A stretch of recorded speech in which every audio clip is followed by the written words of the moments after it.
Saludos y bienvenidos a Prisma 360 Psicología. Con ustedes, Gabriel Sánchez y mi persona favorita, Juan Daniel Ruilova. Es Eh, un gusto. el día de hoy tenemos un tema bastante interesante. Es un tema que yo estoy seguro que les va a gustar a ustedes. El tema es acerca de la palabra, ese discurso que estamos manejando, esa construcción que nos intenta identificar lo que llevamos dentro. Ahora bien, una de las grandes definiciones que se ha hecho del ser humano como tal es que el ser humano es un animal parlante. Y es justamente eso lo que vamos a tocar hoy día, la palabra, porque la palabra en la terapia psicológica, en las diferentes líneas psicológicas como Ujú. tal, siempre ha tenido un gran peso. Algunos un poquito más místico, un poquito de peso más agudo, más fuerte, pero siempre ha sido importante el tema del discurso y la palabra. De hecho, actualmente también dentro de la cuestión más popular de la cultura en general, ya se habla un poco de esto de los discursos, de las palabras, de las manifestaciones, que no soy yo muy amante de este tipo de situaciones, pero entiendo un poco por dónde van esto. Por No sé, supuesto. ¿te quieres hablar un poco más de... No, no, sí, sobre todo, mira, esto de aquí de la palabra a mí me llama mucho la atención porque a la final se termina entendiendo a que una persona tiene un mayor bagaje de palabras, es decir, que tiene la capacidad de poder exteriorizar y comprender el mundo a través de este simbolismo oral, eres más inteligente. Mira, todos los test de inteligencia, todos están midiendo un índice de comprensión verbal que va directamente con esto de la palabra. Entonces, la palabra también tiene que ser entendida como inteligencia actualmente. Sí, es justamente mucho de esto de cómo estamos manejando los discursos. Eh, ¿Cómo ponerlo? Por ejemplo, vamos con algunas frases que a mí siempre me han resonado como tal. Hay una muy bonita de Eduardo Galeano, que creo que está en el libro de los abrazos, que dice, quien primero habla coloniza. Él habla un poco de esa situación de cómo uno de los primeros elementos para la colonización de las tierras, de las personas, es el lenguaje. Y es justamente el hecho de que muchos lugares que han sido dominados, conquistados como tal, han ido matando, matando, matando y desestructurando la cuestión del lenguaje, lo cual ya en un término más bien simbólico es bastante interesante el saber que si yo te elimino tu lenguaje base, estoy eliminando completamente tus raíces, tu cultura y tu Y tu forma de forma ser. de pensar sobre todo, porque mira, la palabra no es más que este conocimiento estructurado que te enseña quién eres y hacia dónde vas. Fíjate, por ejemplo, no sé si tú tuviste también estos cursos, no, sí, de ley, tuviste los cursos obligatorios de la universidad que te hacen de inglés. Así. Y tú dices, lo primero que intentas tú cuando estás aprendiendo otro idioma es intentar traducir palabra por palabra y entenderla como si fuera nuestro idioma. ¿Y qué te dice el profesor? Alto. No, no, no, no. Intenta trabajar desde ese nuevo lenguaje sin tener que hacer una traducción con el propio, porque el rato que lo haces con el propio se desconfigura, no funciona igual. Entonces, tal cual lo que tú estás diciendo en este momento. El lenguaje, esta construcción nos dice cómo pensar, cómo sentir y cómo ver el mundo. Entonces, es esa triada. Sí, y es justamente donde se estructura la posición del lenguaje, en donde nosotros podemos ver y construir el mundo en relación a eso. Por ejemplo, eh, si nosotros ponemos a pensar un poco de lo que había dicho Saussure había dicho que tenemos un significante y un significado que están ligados completamente. El Es decir, simbolismo. sí, es decir, que si yo veo un gato, voy a saber que es un gato y punto, se acabó. Lacan un poquito había transfigurado esta situación y había dicho que las asociaciones lingüísticas de los significados y los significantes son más bien aleatorios. Ujú. Quiere decir que cada sujeto y cada persona construye su propia cadena de significantes en base a cada una de las formas que ha ido significando esta situación en la vida. En palabras cristianas de gente de bien, quiere decir que depende mucho de mi estructura y mi forma de vida que he tenido, del contexto y de las experiencias que he ido realizando, a su vez de las situaciones pasadas, como de las experiencias y las predicciones que puedo realizar Ajá. para ir estructurando cada una de las palabras y los discursos como si fuera una especie de cadena significante. Y cada significante lleva a otro significante y a otra cadena que se va estructurando como tal, en donde el verdadero conflicto en el significante como tal es que puede ser cualquier cosa. Yo siempre pongo, por ejemplo, este ejemplo, yo soy mucho de ejemplificar las cosas porque si no, no se entiende nada. Ajá. Por ejemplo, el significante perro. ¿Qué es un perro? Un animalito de cuatro patas, mamífero, que dice wow. Ya supongamos que ese perro tiene un accidente y tiene tres patas. ¿Deja de ser un perro? Sigue, tiene el concepto de perro. porque tenemos una totalidad, o más bien, ¿qué es lo que hacemos nosotros con la palabra, con el animalito de perro? Es este conjunto de características que se elimina una si es que sigue manteniéndose la mayoría siendo un perro. Y entonces todo esto acá en significantes me hablaría de que un perro, de alguna u otra manera, el significado y el significante están conjuntos. Por supuesto. Pero, ¿qué pasa si yo digo el man es un perro? Depende del contexto. El man es un perro, así sin contexto. O sea, depende. Yo prefiero autismo. Sí que pienso literal. Pero se puede entender como que el man es de sumamente mujeriego. Otra persona que no entienda muy bien esta situación y sea súper literal va a pensar de que, ay, tiene forma de perro. ¿Será que camina en cuatro patas? Pero realmente eso no es. Esa es la sutileza del lenguaje. Por eso te digo, cuando si es que ese mismo ejemplo tú le das a una persona que cognitivamente no se encuentra dentro de la media, no lo va a entender tan bien. Y eso es lo interesante del lenguaje. Por eso el lenguaje tiene que ser entendido como parte de un índice para medir Y es justamente estas sutilezas y esta conexión de significantes que permite que cada persona, cada sujeto vaya construyendo sus propios significantes como tal. Y es justamente esto que definía como el hecho de las situaciones que puedan ser traumáticas. Porque al final del día, mientras yo voy manejando las situaciones y las particularidades de estos significantes, va ampliándose, va mejorando y va convirtiéndose en muchas otras cosas. claro. Por ejemplo, con este ejemplo de la cuestión del significante perro, de que puede significar lo que sea, también podemos hablar de la situación del trauma dentro de la infancia. Antes de entrar tan profundo, a mí me gustaría hablar muchísimo acerca del símbolo, ya que lo habías dicho, porque todo tiene, es un simbolismo a la final. Por ejemplo, no lo sé, tus lentes, ¿quién te los regaló? Eh, los compré con mi madre, ella me los regaló. Ya. Y detrás de eso, a la final se genera una situación que va mucho más allá de lo que es decir, del lente como tal, sino también viene este acompañamiento emocional muchas de las veces, y digo, y se vuelve un símbolo para mí. Mira, por ejemplo, algo más sencillo, y creo que queda más claro el ejemplo, cuando alguien me dice, toma, te voy a regalar esta manilla para la buena suerte. Y no es solamente el conjunto de hilitos que forman la manilla, sino es el significante que tú le das a eso frente a ese significado de la manilla. Justamente, y hablar del símbolo es hablar de muchas cosas, porque el símbolo es un conjunto de significantes que van a Por significar supuesto. algo. Muy interesante ver cómo se estructura el lenguaje que está detrás de la cuestión de los símbolos. De hecho, hay una materia que estudia eso, que es la semiótica, que qué linda materia, qué difícil. Por ejemplo, ¿tú sabes cuál es el símbolo del masón, por ejemplo, de los masones como tal? Es es la escuadra y el compás. ¿Sabes por qué surgió ese símbolo? No, cuéntame. Porque originalmente el grupo de la masonería fueron los grupos de las personas que construyeron Francia.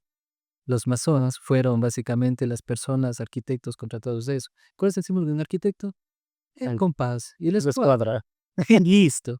Y fue ese símbolo acerca de ese grupo de intelectuales que se unieron, que luego se unieron más intelectuales, que luego tuvieron algo que ver con la Revolución Francesa, que luego llevó al siglo de la Iluminación, y se mantiene todavía dentro de nuestro imaginario y dentro de nuestros simbolismos propios, la idea del compás y la escuadra, como algo místico, misterioso, que se le han ido agregando más significantes a un símbolo que nació originalmente para representar un grupo en específico. Algo mucho más cercano a nuestro contexto, la cruz. La cruz, Una cruz. 2 palitos. Dos palitos, literalmente dos palitos.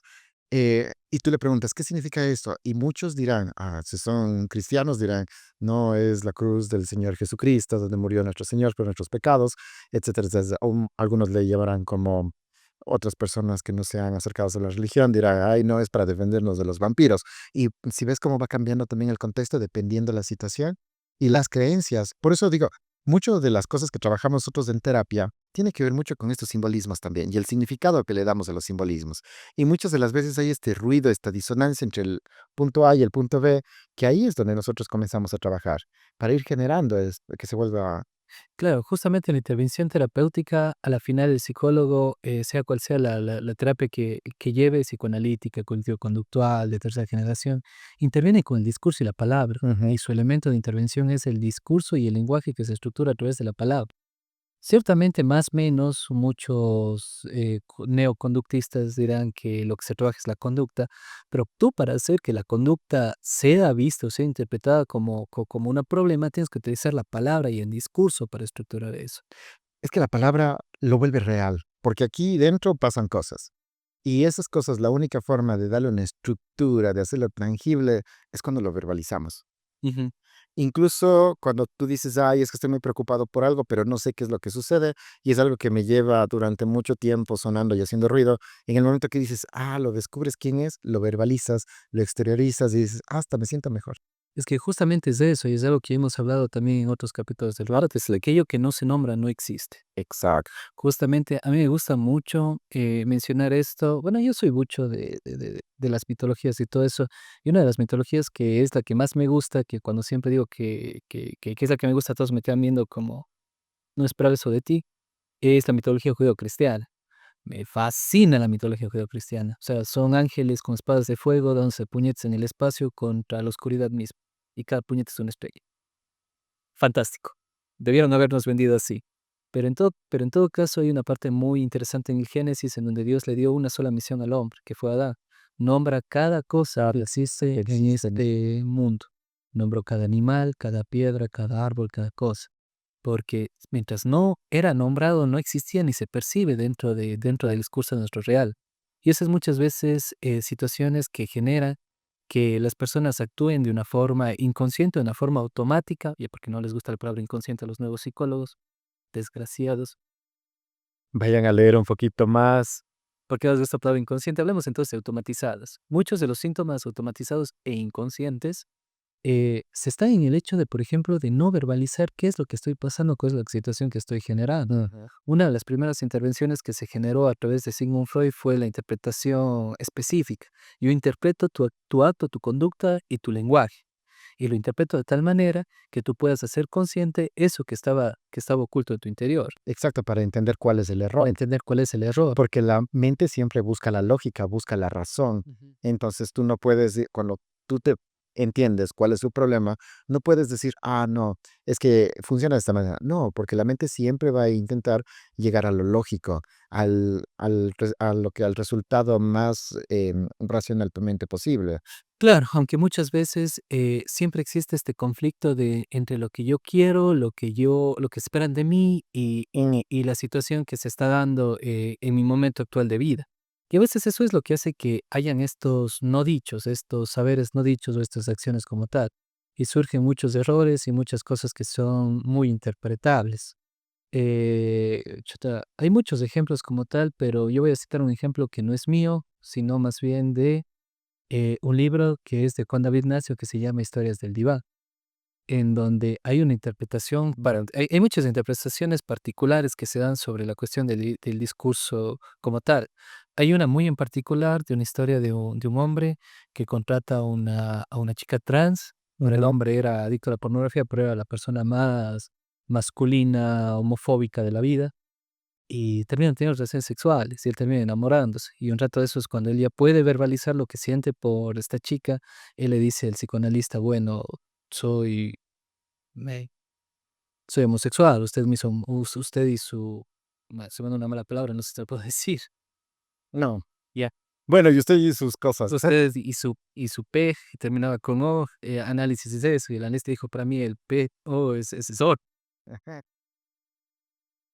Pues sí, ¿verdad? Y el man se quedó frío y se sentó y dijo, ¿y ahora qué hago? Es que lo Y desarmó. claro, y el analista lo único que le dijo fue: "¿Qué quieres hacer?". Es que a través de la palabra se permite hacer esta reorganización cognitiva y es súper interesante cuando tú estás en atención de clínica y tú haces las preguntas adecuadas que le logra hacer entender a la persona los diferentes errores. Y es ese silencio, ese momentito que tú dices está reconfigurándose. Y es súper genial. Sí, porque el discurso no incluye solamente las palabras en general, incluye también los discursos. En psicoanálisis se separaba el discurso en sileo y tiseo, que es un tipo de silencio cuando no tienes nada que decir, y el otro es cuando ya se dijo todo. Cuando ya no tienes nada que decir. Claro, exacto. Vamos a hacer un ejemplo que a mí me gusta trabajar para hablar acerca de la palabra. No sé si es que tú serás buen ejemplo, porque siempre tú sales fuera de lo común. Pero intentemos, ¿ya? Ya, vamos a hacer un ejemplo. Y eso me gustaría que todos ustedes lo hagan en casa y lo van a ir haciendo igual conmigo. Eso sí, por favor, necesitan una hojita de papel y un esperito o un lápiz. Eso es lo que necesitan. Una vez que tengan todo eso, vamos a hacer lo siguiente. Le vamos a decir el nombre de la persona. Juan Daniel, necesito que hagas la representación en esta hoja de papel de un perro. De un perro. Tienes para eso 5 segundos. Uno. ¿Ya? Muy bien. Hasta ahí. Muchas gracias. Ahora, vamos. Son tres. Bueno, no solo con dos. Bueno, el siguiente, ahora vas a hacer la representación de una casa. 5 segundos. Ah, no, el test de la casa. No, no, no es desde la casa. No, no, no, tiene más bien para explicar eso de la representación. Y finalmente vamos a hacer la representación de un paisaje. Antes, it who's three person.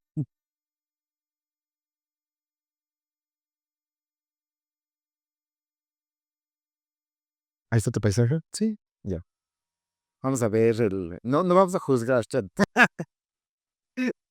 A ver. eh, no sé si es que se ve bien en cámara. ¿Me pueden confirmar eso? Sí, se ve perfecto. Ya. Ahora, fijémonos sobre todo en el dibujo de lo que yo, a ver, yo había solicitado que hagamos la representación de una casa. Fíjense, ¿cuántos de ustedes hicieron la misma representación que hizo Juan Daniel? El triangulito arriba, el cuadradito debajo, la puertita y las dos ventanas. Estoy seguro que muchísimos de ustedes hicieron la misma casa. Ahora, vamos a ver. Juan Daniel se le pidió que se haga la representación del paisaje. En la representación del paisaje, él dibujó un árbol. Fíjense, si ustedes tienen en sus paisajes, es lo que te falta las montañitas. De- Estoy seguro que en sus casas, muchos de ustedes dibujaron este tipo de árbol, con esta base y la forma en cómo son las ramas con las hojas. ¿Se ven? Incluso la forma del sol que he puesto aquí. Sobre todo el de la casa, que me parece el más genial de todos, de este de acá. Ahora, ¿por qué pasa esto? Porque nosotros vamos, el discurso y las palabras es una construcción que se genera a nivel social. Si yo le pregunto a usted, ¿quién le enseñó a hacer esa casa? Usted me va a decir, mi mamá, mi cuidador, mi profesor. ¿Y por qué nosotros aprendemos eso? Porque a su vez es una herencia de palabras que se vino trabajando. Y usted entiende que puede ser de esa manera. Pero eso no son las casas que representan a todas las casas del mundo. Es una forma que nos han enseñado a nosotros y sobre todo yo me atrevería a decir a los latinoamericanos, hacer la casa. Hay otras personas que hubieran escrito casa, porque también sería una representación del objeto. Entonces, eso es lo que queríamos llegar con Juan al inicio para explicar este simbolismo y cómo este simbolismo no es que nos nace desde el fondo del corazón o desde el hígado, no, no, no, sino que es esta construcción y que incluso la misma escuela se encarga en su momento de generar estos discursos. La escuela te enseña una forma de pensar, por eso también la escuela tiene que ser entendida como una situación sumamente política. Tú quieres cambiar al Ecuador, comienza a trabajar con educación y gana y invierte y ponle billete como debe ser a la parte educativa y tú vas a ver que dentro de unos 15 años tú tienes unos nuevos ecuatorianos totalmente diferentes a la forma como estaban en la generación anterior. Porque la educación te marca y te va diciendo hacia dónde tienes que ir. Nosotros los psicólogos educativos trabajamos con este tipo de procesos y les enseñamos a las personas a tener pensamiento más divergente, a entender que esto es la base, pero la base se puede estructurar en múltiples formas. Entonces, eso es lo que hacemos los educativos, por ejemplo.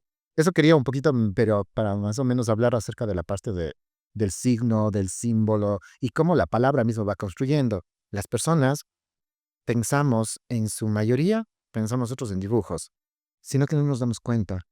A medida que tú vas creciendo, vas desarrollándote, lees más, te estimulas cognitivamente, comienzas a pensar en palabras.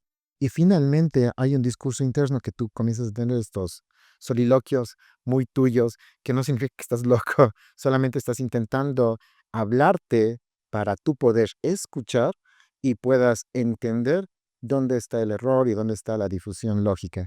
Por eso a los niños se les trabaja muchísimo que cuando ellos están estudiando, lo repitan, expon. Por eso dice que la mejor forma de aprender algo es enseñando.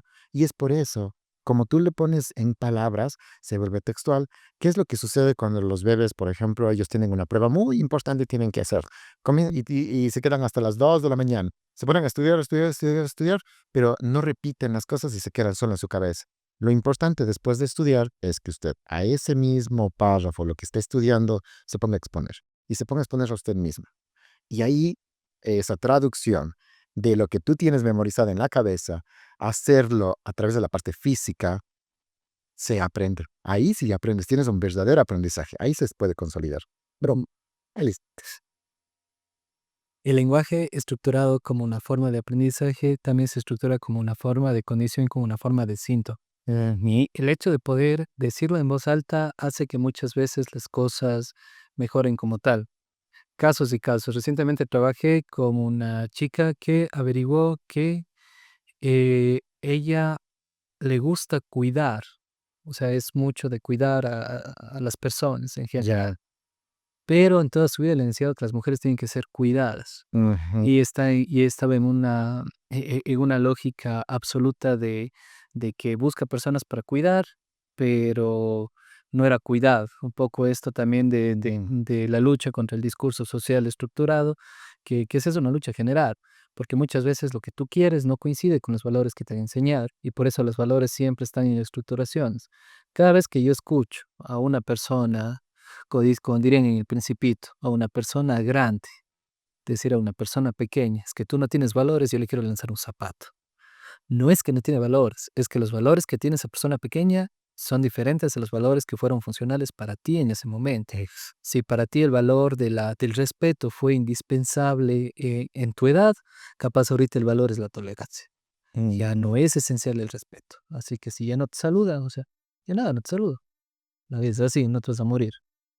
Pero, por ejemplo, con esta paciente, un poco cuando ella lo dice en voz alta, se da cuenta y dice, pero ¿por qué yo siempre estoy en conflicto entre lo uno y lo otro? ¿No existe, Juan Daniel, alguna forma de mediar en eso? Y yo, como siempre suelo trabajar con papelitos, ujú, hago, hago tres esferas y una esfera, la de abajo, le pongo cuidar, que esa es básicamente la interpretación del deseo como tal. Arriba el superior, ser cuidado. La mediación del yo, ser cuidar a alguien que te cuida. ujú, Ya dijo, me desbloqueó la vida. ¿Por qué nunca lo había pensado? Y hay veces en las que tú, cuando estás en terapia, muchas veces recibes eso en los pacientes y tú mismo dices, pero ¿por qué no lo había pensado?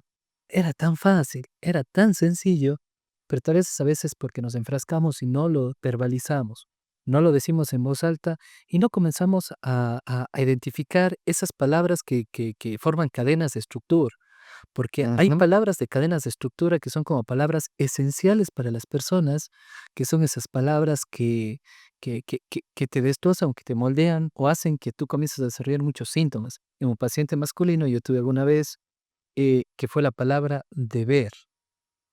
Y era un paciente de unos 17 años que cayó en mis manos porque la mamá dijo, este va a perder el año otra vez. Un guau increíblemente inteligente, pero no hacía los deberes. No hacía los de te digo, tenía un odio por hacer los deberes. Prefería cortarse un brazo que hacer los deberes. ¿ah, sí? Pero analizando un poco el caso, venía de un papá militar, la mamá siempre fue una mamá, tienes que hacer, es tu deber, es tu deber, es tu deber. Ujú, Se implantó tanto la palabra deber que ese significante de deber se desestructuró completamente y comenzó a ser fastidioso y punitivo para él. Porque tú cuando tienes que hacer un deber, es algo que tienes que hacer sin que exista ninguna situación de plano que tú puedas hacer algo. Y por lo tanto, como en Latinoamérica no le decimos homework o tarea en la casa, le decimos tienes que hacer el deber, es su deber y es a la vez ese deseo de ir en contra de esa palabra que le desgasta tanto que es deber, por lo tanto no hacían los deberes. Cuando trabajamos un poco de qué es lo que tienes que hacer, lo que quieres hacer y lo que debes hacer, ujú, trabajamos mucho, me acuerdo, con la metáfora de, porque encima como era inteligente, ya le cachaba a Nietzsche, trabajamos con la metáfora de te dice que cuenta la historia del camello, el león, el dragón y el niño. ya, La diferencia entre el tengo que hacer, el debes de hacer, el yo quiero y el yo soy. ujú. Mejoró bastante. Pero así horrendamente. La mamá me decía, ¿usted le hizo brujería? Y yo sí. No, solo conversé con él. Solo le cambié el discurso. Realmente suplanté esta idea que estaba generando malestar por otra funcional para él. Ujú. Por supuesto, no, no, súper interesante. Claro, y obviamente el deber también venía con conflicto del padre y todo eso, pero bueno, ya. Mucho más allá. mucho más allá, se trabaja sobre eso.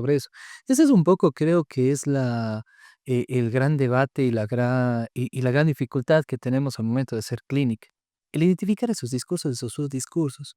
Es que Porque, eso no se les enseña también a los nuevos psicólogos que están en formación, no se les enseña a identificar, quedan demasiado como en la teoría, en la parte conceptual, histórica de muchas cosas, pero les falta mucho eso. claro, ahora actualmente hasta se pierde este tipo de enseñanzas. Porque yo Ujú. me acuerdo que cuando yo comencé con la terapia, siempre me habían repetido y siempre me decían que te haga ruido.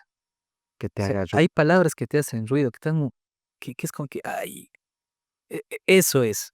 Y es mucho el entender cómo se utiliza el contexto narrativo y del lenguaje en cada uno de tus pacientes. Y es mucho eso de lo que hablamos de los chistes, del error, del fallo discursivo, de esa réplica e insistencia específica de palabras que se generan, que se estructura, porque solo escuchando esos discursos, tú puedes identificar dónde se estructura el problema. mm, Si tú estás hablando con un paciente que está cada rato, eh, eh, mami, mami, mami, mami, mami, mami, ya tiene que hacer como ruido. Ya puedes entender y hacer, por ejemplo, una intervención diciendo, bueno, y usted, cuándo va a dejar de estar con su mamá? ¿Cuándo va a dejar de ser un niño? Tiene que ser más maduro, tiene que ser ya grande, ujú. porque nos toca, sí, trabajar en la vida. Y muchas de esas intervenciones que son de este tipo desde el lado del discurso son las que más duelen, pero son las que más funcionan. Es que aquí una clave que yo me he dado cuenta del discurso cuando deja haciendo ruido, es como que el mismo cuerpo inconscientemente, bueno, ya lo dijimos que luego no hacemos inconsciente, ¿cómo lo automático? Automáticamente. Políticamente correctos ahora. No, pero automáticamente se queda como en el bucle. Es tal cual como cuando pasa con la computadora. Se queda dando vueltas y vueltas y vueltas y queda rumiando la idea. Yo tenía un profesor que decía que nos dan pajazos mentales. Entonces te quedas así como en ese lado, intentando, intentando, porque sabes que hay el error y tienes que brincar al otro lado. Ahora, si es que me gustaría, ya que este tema es un tema muy bonito acerca de la palabra, que nosotros entendamos que los seres humanos somos un conjunto y estas cadenas de palabras, que eso es lo que nosotros tenemos que entender. Son unas palabras que nos dominan a nosotros. Si es que a ti te pudiera ver, te describiría con muchas palabritas. Y eso también sería súper interesante. No sé qué tan funcional será eso en pareja. Tal vez en grupo de amigos funcionará bien. Bueno, en pareja no lo sé. ¿Qué quieres? Por ejemplo, poner y decir, tú ponme eh, cómo me ves tú y yo te pongo cómo te veo yo y después cuáles son mis palabras y fusionar eso. Porque muchas de las cosas, como nos ve el otro, a veces no nos gusta aceptar. Porque dicen, ay, es que tú eres de mal genio. Ya, ¿cómo me vas a decir que serán? Ya, Nos vemos afuera. nos afueran, nos ven. Entonces, pero eso es lo que somos a la final. Porque, por ejemplo, si es que a mí me dicen, tú eres mal genio, también es un grupo de palabras, mal genio. O sea, ¿qué onda ahí? ¿Qué es lo que está sucediendo? Y estructurando también por qué y para qué. Es justamente eso. Una de las estrategias también dentro de las cuestiones discursivas es también entender qué es lo que te define y aceptar lo que te define. Porque hay cosas que son y no vas a cambiar. Y bueno, hay una frase que es bastante polémica, que yo le creo bastante, que las personas no cambian, aprenden a vivir con lo que son. Y el momento en que aprenden a vivir con lo que son, dejan de molestar. Pues sí, Y es justamente esto porque a veces cuando nosotros no decimos y no permitimos que las palabras fluyan, lo que la mente calla y el cuerpo grita. Y es justamente ciertos problemas de que, insisto, encima de esterilización, ahorita es síndrome conversivo, porque nos encanta cambiar las palabras y ser políticamente correctos. Porque esterilización no gustó, así que ahora es síndrome conversivo. es que suena más técnico y más profesional. Mismo perro con diferente collar. Es, sí, la verdad que sí. Ya. Por ejemplo, yo tuve un paciente que era la mano derecha de su jefe Ujú. y él me llegó sin poderle mover la mano. Yo decía, bueno, pero si usted es la mano derecha de su jefe, ¿para qué quiere su mano? Perdió la mano porque él se convirtió en la mano de alguien más. Claro. Y él cuando le dije eso se quedó frío y dijo, Natser. Fue y renunció al trabajo al final de la cuestión terapéutica porque le explotaban como loco, les Ya. llevaban como loco. Y él dijo, creo que era el estrés porque ahora ya puedo mover la mano. Y así, sí, harto estrés. Pues, profe, pase por caja. Si hubiera tenido un psicólogo que lo hubiera dicho, pero Pero bueno, dejemos eso por altas. Pero y es verdad, y son esas sutilezas, son esas sutilezas. Mira, algo también súper interesante del discurso es lo que habíamos hablado incluso un poquito cuando hablamos acerca de los signos. Espero que hayan visto el de los signos. Bueno, que se hablaba es, por ejemplo, si tú a un niño, y por eso digo, es tan importante cómo manejamos las palabras y cómo las construimos a las personas que están absorbiendo. Recordemos que los niños en los primeros años de vida y sobre todo en la edad de 5 a 7 años y medio es donde más se quedan fijados con ciertas palabritas. Tú le dices a un niño, tú eres malo, tú no eres bueno para dibujar, ese guagua hasta adulto se va a quedar con la idea de que no es bueno para dibujar. Esa edad es una edad clave. Es una edad incluso donde comienzan estas preguntas del por qué, del por qué, del por qué. También es parte del proceso de la lectoescritura, donde ellos comienzan a generar esos simbolismos deformados de bolitas y palitos, porque nuestro idioma está formado, nuestro alfabeto es una bolita y un palito. Tal cual, todas las palabras son así.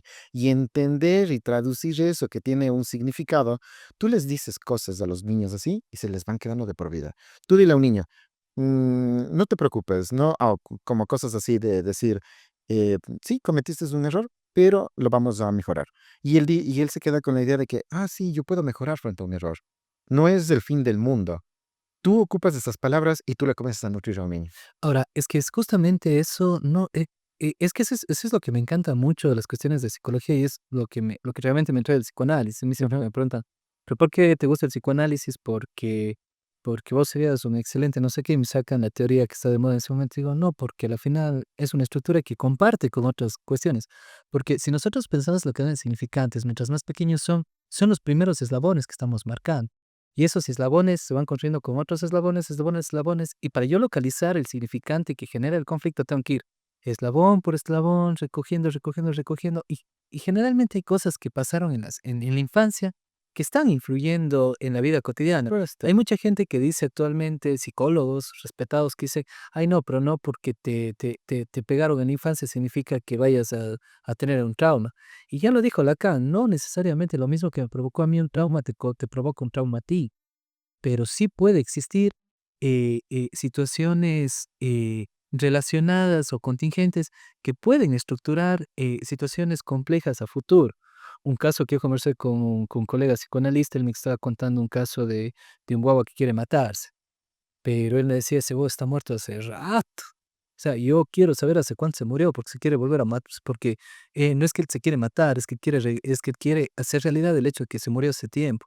Y él me contaba que una de las primeras muertes que tuvo fue cuando él tenía más o menos unos 7 8 años, porque le habían secuestrado de la casa, le habían llevado a otra ciudad y le habían dicho que la mamá se había muerto.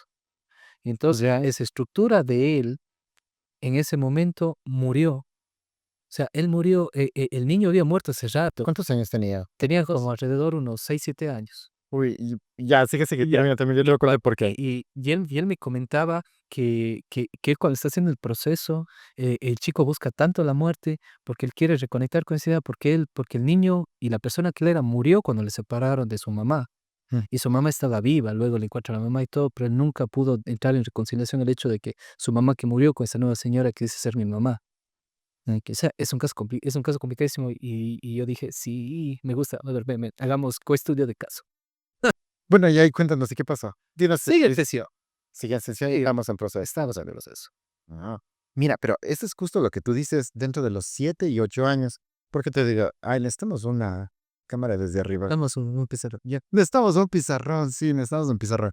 Pero no sé cómo hacerlo. A ver, ya les muestro. Los niños, cuando estamos teniendo este desarrollo del pensamiento, esto es mucho de los psicólogos educativos. Todos los psicólogos educativos buenos saben acerca de este desarrollo del pensamiento. Vamos formando estas palabras y cada una de las palabras es una palabra concepto. Por ejemplo, yo, cerdito. eh, cer- ya, por ejemplo, no sé si es cerdito. Cerdito, ya. Entonces yo tengo la palabra concepto dentro de un cajoncito, cerdito. Eso es lo que nosotros vamos teniendo durante las primeras edades. ¿Qué es este vocabulario? Por eso lo primero que te dicen es estimula mucho el lenguaje. Y la profesora que le dice, oiga, su niño necesita terapia del lenguaje porque no habla nada y habla en su propio idioma, preocúpese porque usted está afectando la inteligencia de su hijo más adelante. Eso 100% seguro. Ahora, nosotros vamos formando muchas de estas palabras conceptos. A estas palabras conceptos nosotros les comenzamos a poner adjetivos. Por ejemplo, en este caso, rosa o rosado. Y vamos formando como si fueran estas casitas. Y estas estructuras de casitas nos van formando los significados. Por ejemplo, yo pongo acá otra palabra concepto que es bueno. Acá le puedo poner otro adjetivo. Perdón. Y voy formando así, de esta manera, las estructuras. Por ejemplo, puedo decir, si yo tengo que el cerdos son rosados y que son buenos, yo estoy seguro que si le pregunta a un niño, ¿me puedes dibujar un cerdito? Él te va a dibujar un cerdito rosado y alegre, porque él es bueno, entonces Claro, ¿y qué pasa cuando hay un error en esa situación? Por ejemplo, en el caso de un mami en el toma, en el pequeño Hans, caballo malo, caballo, lima, caballo lastimen. Por lo tanto, ¿yo cómo le voy a dibujar al caballo? Todo agresivo. todo mal. Exacto. ¿Qué es lo que pasa en el dibujo de la figura humana? Por ejemplo, cuando los niños estamos detectando presunción de violencia sexual. ¿Cómo les dibujamos? A esta persona mala, agresiva, porque comenzó a generar, unir estos dos conceptos. ¿Qué es lo que hacemos los psicólogos educativos? Bueno, es súper clínico lo tuyo, pero este ejemplo es como mucho más sencillo. No, Nosotros trabajamos no, de hecho, desde el no aprendizaje. estamos tan lejos. Sí, bueno, eso trabajamos desde el aprendizaje nosotros. Entonces, ¿qué hacemos los psicólogos educativos? Destructuramos esto y decimos, puede ser esto, no te quitamos y no te invalidamos que puede ser esto, pero también es esto, esto y esto y esto. Y todo esto depende de la parte de acá arriba, que sería nuestro macro concepto, y decir, puede ser cualquiera de estas opciones dependiendo del contexto. Entonces, eso es lo que le enseñamos a la mente, a que reformule, que no es siempre A es igual a B, sino A es igual a B, C, D, E, F. Porque lo único que nos importa es el núcleo de la palabra. Los adjetivos cambian, varían, es como una rueda. No sé si me hago entender. Sí, sí, sí, yo te entiendo completamente y no está tan alejado de lo que es en terapia, porque terapia me encuentras la génesis que hizo que ese significante se encajara de eso, porque lo que tienden a hacer las personas que tienen este tipo de significantes es repetir los patrones históricos que se manejan en esa situación porque no conocen nada diferente. Es justo lo que yo te comentaba alguna vez, que si yo viví toda mi vida con un papá alcohólico que golpeaba a mi madre, ese patrón de conducta va a mantenerse. Y la única forma en que yo puedo ver el ser padre es el ser un padre violento. Tal vez elimino el alcohólico, pero sigo manteniendo el violento. Exacto, es eso, porque los famosos legados que hablamos nosotros no es más que esta estructura del lenguaje a nivel cognitivo del desarrollo del pensamiento que nos dice que funciona así la vida, porque no somos más que un conjunto de cositas.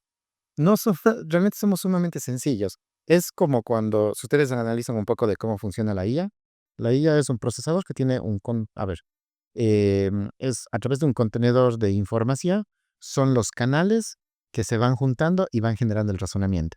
Es lo mismo con nosotros los seres humanos. Sí, y es muy interesante el proponer esta situación porque al final lo que busca la terapia es el hecho de desestructurar y romper este tipo de patrones, mostrándote y haciéndote analizar que existen otro tipo de patrones que tú puedes generar. Y yo siempre pongo este ejemplo, siempre parece gracioso, pero créeme que yo lo hablo con toda la seriedad de la vida, que por ejemplo cuando yo escucho a mí me pegaban de niño, mi papá fue violento, fue agresivo, y yo crecí bien y estoy bien. Yo sé ver a esa persona, sé analizar a esa persona y sé si él está en su cuarto divorcio, porque es significante que se unió, que calzó directamente con su discurso como tal de que es tener una familia, es tener una familia disfuncional. Exacto. Y ahí comenzamos nosotros con las cosas. Mira lo interesante que es esto. A mí me gusta trabajar, tú sabes que a mí me gusta trabajar mucho con la discapacidad intelectual, que es uno de mis fuertes. Y yo puedo, cuando tú detectas a un niño que, por ejemplo, a nivel de memoria se encuentra bien y tiene estos esbozos, digo yo, de poder hacer de síntesis, tú le puedes enseñar a leer. Puede tener discapacidad intelectual grave, moderada, tú le puedes enseñar a leer. Solo tiene que tener estos dos condicionantes. Poder sintetizar el conjunto de símbolos que forma una palabra, es decir, esas bolitas y esos palitos, y darle un significado. Si es que logra tener eso, lo lograste. Y eso lo tienes que trabajar a través del cuerpo, porque el cuerpo tiene memoria. Eh, Por eso es importante también los abrazos, una caricia, que eso se vaya vinculando a la parte del amor, por ejemplo. Decir, yo te quiero, entonces yo te doy una palmadita aquí. Ya no importa, pero te doy una palmadita. Para que ellos vayan generando ese tipo de vínculos, que eso es algo bueno. Y así tú puedes trabajar más adelante lo que es a través del refuerzo positivo. Claro, bueno, creo que estamos un poquito sobre tiempo porque es un tema muy interesante. Claro, creo que esta es parte uno. Vamos a tener tal vez en un momento parte 2, 3, 4, 5, 6, 7 avanzada, porque hay muchos temas que no hemos tocado. Claro que sí. El saber no sabido, el discurso no dicho, cuando el otro habla por mí, La misma somatización también. la O somatización, sea, hablamos los sueños, uy, sí, lo sé. los significantes, los símbolos, las deducciones, los errores. O sea, cuando hablamos del lenguaje hay tanto que hablar desde el campo de la psicología, Por supuesto. porque la psicología no es más que el hecho de utilizar el discurso para sanar al sujeto. ¿Qué tal si es que vamos cerrando entonces, Juan Daniel? Vamos cerrando. Bueno, cierro con una frase de Sigmund Freud que me parece muy adecuada para cerrar esto del lenguaje. Sigmund Freud alguna vez dijo que no existe, y yo defiendo que se mantiene hasta eso, que no existe medicina moderna tan efectiva como un par de palabras amables. Qué cosa tan genial. Realmente no me gustaría decir nada más que agradecerles a todos ustedes por estar y acompañarnos el día de hoy en Prisma 360 Psicología. No se olviden de seguirnos, de poner la campanita, por favor. Les esperamos el próximo jueves. Hasta la próxima. Cuídense.